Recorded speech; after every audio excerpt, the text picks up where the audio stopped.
Hola, buenas tardes amigos. Estamos en la Feria del Libro de El Zócalo. Estamos con don Pepe Reveles, autor de La Fer Cassette. Y pues hemos venido documentando el plantón de Mary Sainz desde que ha estado aquí en el Zócalo y siguiendo el caso.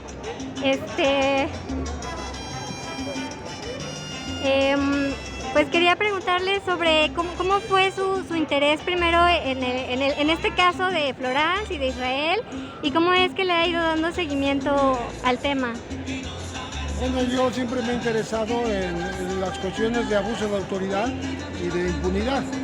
Entonces, cuando vi la resolución de la Corte sobre Florence Cassés, que declaró que todo el proceso se vició, estuvo contaminado, hubo un efecto corruptor de la justicia por el solo hecho que se le violaron todos sus derechos,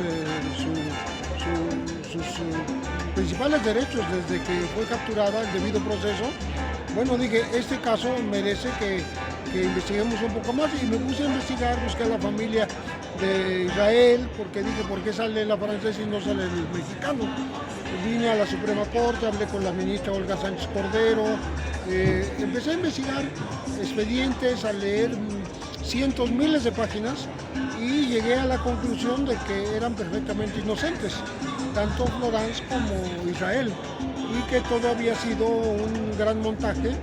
Ya empezamos a descubrir cómo, con entrevistas con personas del lugar, conversando con ellas, cómo ahí el cuidador de las chinitas el día anterior no vio nada en el cuartito famoso donde guardaba las herramientas. Por tanto, hubo un montaje hasta físico. Dividieron el cuarto de los Trevejos para poner camas. La señora Cristina Valladares llevaba una pijama recién planchadita.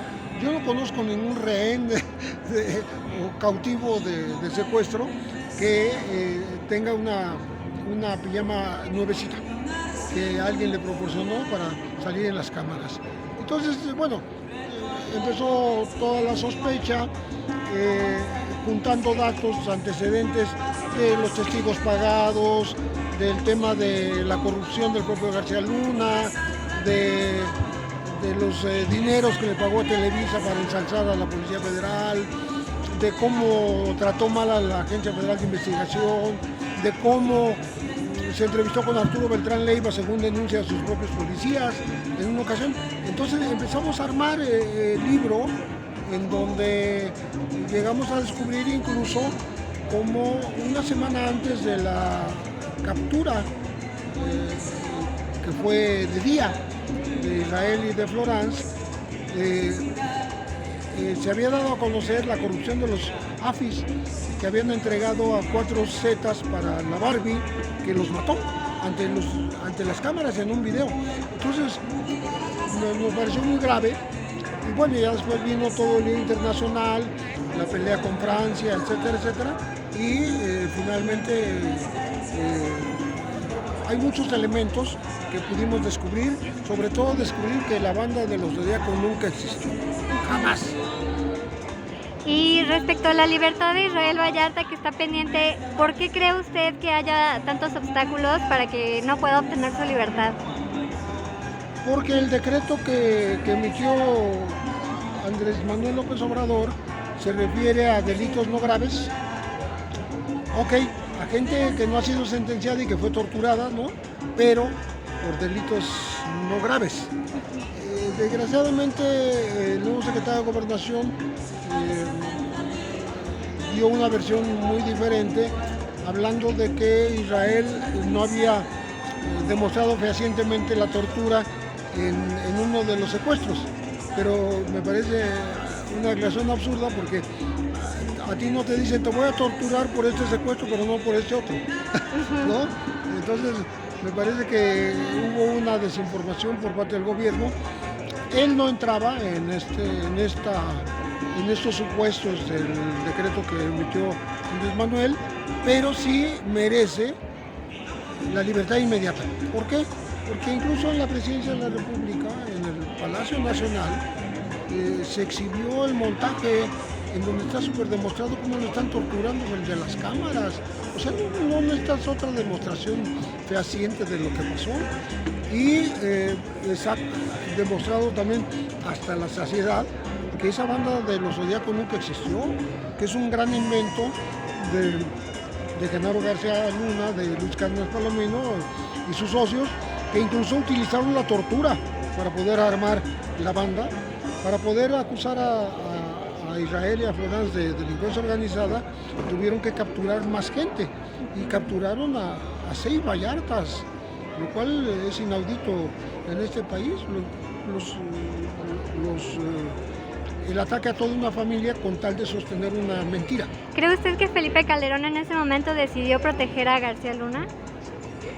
Yo creo que Felipe Calderón siempre apoyó a García Luna y aquí aprovechó justamente los servicios de García Luna para demostrar que los gobiernos del Partido Acción Nacional sí hacían algo contra la delincuencia y particularmente contra el secuestro. Eso ocurrió en tiempos de Fox, no hay que olvidarse, pero ocurrió 3-4 días antes de que ya Felipe Calderón jurara como candidato en Acción Nacional.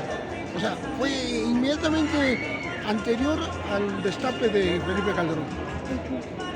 Y bueno, ahí está un interés político mezclado con la injusticia. Sí, y por ejemplo respecto a la actualidad, regresando a estos tiempos de la 4T, la Fiscalía es autónoma, pero también se hizo una petición por parte de Israel para que se retiraran los cargos acusatorios y pues la respuesta de la Fiscalía era que todavía no leían el expediente. ¿Qué opinión tiene usted sobre la Fiscalía? Bueno, la Fiscalía se ha mostrado lenta porque hubo una propuesta de gobernación, que supongo que es la propuesta de la Fiscalía, de un desvanecimiento de datos. Pero es muy fácil, tú te desistes de la acusación y sales libre. No lo han querido hacer. Lo que pide Israel es una declaración de no culpabilidad, que es otra cosa. ¿Por qué? Porque teme que lo vayan a liberar de un delito y le quieran cargar otro. Sí.